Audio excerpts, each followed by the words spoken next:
السلام علیکم ورحمۃ اللہ وبرکاتہ۔ میں محمد صادق شاہ اور آپ دیکھ رہے ہیں صادق ٹی وی۔ آج کا ہمارا سبق ہے چھٹا نمبر سبق مخارج کے بیان میں، کہ مخارج کسے کہتے ہیں اور مخارج کیا کیا ہے۔ تو چلو شروع کرتے ہیں۔ روزانہ کے حساب سے ہمیں بچوں کو روزانہ اعوذ باللہ من الشیطان الرجیم اور بسم اللہ الرحمن الرحیم 4 حصوں میں اعوذ باللہ اور 3 حصوں میں بسم اللہ کر کے پڑھانی چاہیے، جیسے کہ پہلے بتایا گیا ہے۔ تو شروع کرتے ہیں۔ اعوذ باللہ من الشیطان الرجیم بسم اللہ الرحمن الرحیم۔ مخارج کا بیان۔ مخارج معنی، مفہوم اور تعداد کہ مخارج کسے کہتے ہیں اور اس کی تعداد کتنی ہے۔ مخارج یہ جمع ہے مخرج کی۔ مخرج کہتے ہیں نکلنے کی جگہ کو۔ تو مخرج کا معنی ہے یعنی وہ جگہ جہاں سے حروف ادا ہوتے ہیں، وہ جگہ جہاں سے حروف ادا ہوتے ہیں۔ اور مخارج جو ہے وہ کل 17 ہے، یعنی جو جہاں سے حروف منہ میں ادا ہوتے ہیں ان کے نکلنے کی جو جگہ ہیں، مختلف جگہ، وہ 17 جگہ ہیں۔ تو ان میں سے آج ہم بیان کریں گے مختصر انداز میں، مختصر ویڈیو میں ہم بیان کریں گے مخارج کو۔ ممکن ہے وہ 1-2 حصوں میں چلے جائے، 3 حصوں میں چلے جائے، تاکہ آسانی سے جو ہے سمجھ سکیں۔ سب سے پہلا ہے منہ کے اندر کا خلا۔ منہ کے اندر کا خلا، خالی حصہ، منہ کے اندر کا خالی حصہ، اس سے واو، الف، یا ادا ہوتے ہیں جب وہ مدہ ہو۔ مدہ کا مطلب یہ ہے کہ جیسے با، الف زبر با، اب یہ مدہ ہے، الف مدہ ہے۔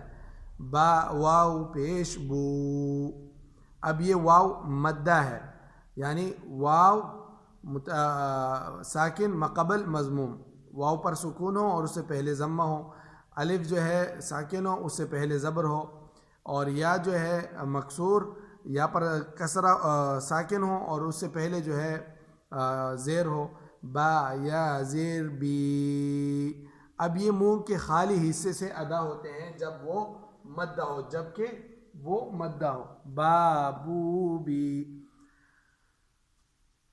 اور اگر وہ غیر مدہ ہو، مثال کے طور پر جیسے یہ کیا نام ہے یا، تو وہ کہاں سے ادا ہوتا ہے؟ زبان کا درمیان کا تالو، زبان کا درمیان جب اوپر کے درمیان کے تالو سے لگ جائے تو یہ ادا ہوتی ہے۔ اور با اس طرح جب وہ مدہ نہ ہو تو وہ کیا نام ہے زبان کی تری سے ادا ہوتی ہے۔ یہ بعد میں پھر آئے گا، تو اس کو لازماً سمجھیں۔ واو، الف، یا یہ منہ کے خالی حصے سے ادا ہوتے ہیں، ٹھیک ہے۔ واو کا ایک اپنا مخرج ہے جس میں ہورن گول ہوتے ہیں وہاں۔ دوسرے نمبر پر ہے حلق۔ حلق یہ جو سینے کی طرف ہے۔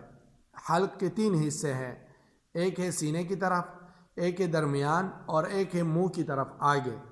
جو سینے کی طرف کے حلق کا حصہ ہے اس سے حمزہ ہا، حمزہ ہا، حمزہ ہا، بالکل اس جگہ سے ادا ہوتے، حمزہ ہا۔ اور حلق کے درمیان کا حصہ تیسرے نمبر پر جو درمیان میں ہے، ان سے عین ہا، عین ہا، عین ہا، بالکل درمیان کا حصہ۔ چوتھے نمبر پر جو مخرج ہے منہ کی طرف، جو حلق کا وہ حصہ جو آگے منہ کی طرف ہے، ہمارے منہ کی طرف، اس سے غین خا، غین خا، بالکل آپ کو پتہ چلے گا جب آپ خا بولیں گے۔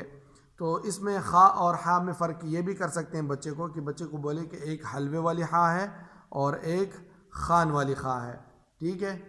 تو ایک عین، عینک والا عین ہے عین، اور غین غصے والا غین ہے، اس طرح بھی اس کو تمیز کرا سکتے ہیں، ٹھیک ہے۔ حمزہ ہم۔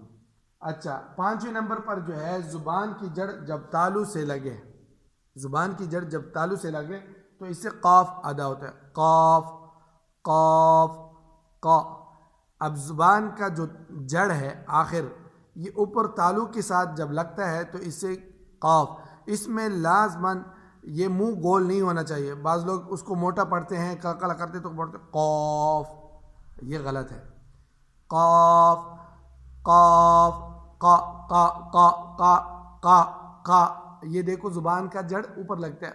قا قا قا قا قا, قاف, زبان کا جڑ اوپر لگتا ہے. اچھا, اسی سے تھوڑا سا آگے یہ زبان کی جڑ سے جہاں سے ہم نے قاف ادا کیا, اس سے تھوڑا سا منہ کی طرف, اس سے کاف ادا ہوتا ہے. کاف کا کا کا کاف کاف, اس کا خیال رکھیں. 7ویں نمبر پر جو ہے زبان کا درمیان جب اوپر تالو کے درمیان سے لگے, اس سے 3 حرف ادا ہوتے ہیں. جیم شین یا. جیم جیم. اب یہاں پہ آپ اندازہ لگا لیں, یہاں پہ تو دان بند ہو جائے. جی جیم, اب زبان کا درمیان اوپر کے درمیان سے لگ رہا ہے. شین یا. یہ کب لگتے ہیں؟ جب وہ مدہ نہ ہو, حروف مدہ میں سے نہ ہو, یعنی یہ نہ ہو. جیم واو پیش جو, پھر تو درمیان سے نہیں لگتا. اور اسی طرح شین واو پیش شو, یا شین یا زیر شی, شین الف زبر شا, اس طرح تو پھر تو درمیان سے ادا نہیں ہوتا ہے, بلکہ جب وہ مدہ نہ ہو. مثال کے طور پر وَالسَّمَاءِ ذَاتِ الْبُرُوجِ, اب یہ جیم آخر میں آ رہا ہے تو اس کا درمیان, زبان کا درمیان اوپر لگتا ہے. اسی طرح کَالْعِهْنِ الْمَنْفُوشِ, اب یہاں پہ بھی شین جو ہے وہ آخر میں آ رہا ہے تو زبان کا درمیان اوپر کو لگتا ہے.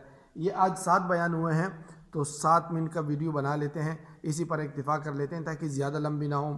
پتہ ہے لوگ کیا دیکھتے ہیں بھائی دینی چیزوں کو, لوگ تو اللہ معاف کرے ادھر ادھر کی چیزیں دیکھتے ہیں, اور دین سے لگاؤ اتنا نہیں ہے. اللہ تعالی ہمیں دین سے محبت نصیب فرمائے. تو کل کو باقی یا تو ایک ساتھ میں ختم کر دیں گے, یا اس کو بھی جو ہے توڑا کر کے اور باقی پھر اس کو ختم کر دیں گے. یہ مخارج کے پہلے حصے کا بیان ہوا. اجازت چاہتے ہیں, پھر ملتے ہیں کسی ایک اور ویڈیو میں. اس ویڈیو کو صدقہ جاریہ سمجھ کر انشاءاللہ شیئر کریں. اللہ تعالیٰ آپ کو بھی اجر و ثواب دے.